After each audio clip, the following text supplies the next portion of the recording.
Heavydrive mission at the Etihad Museum in Dubai.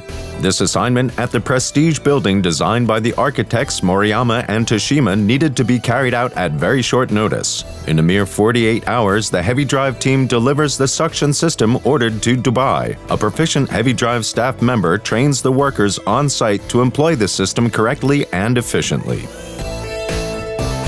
The vacuum suction system VSG 3000 KL12 is suitable for installing glass fins measuring up to 12 meters in height. The fins to be fitted into the facade of the Etihad Museum weigh as much as 2.5 tons. Moreover, most of them are positioned at an angle. The VSG 3000 KL has a lifting capacity of up to 3 tons.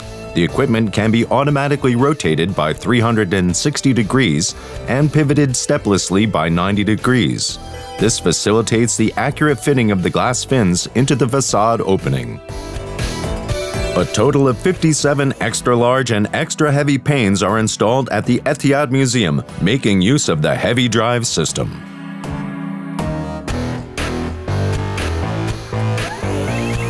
Heavydrive.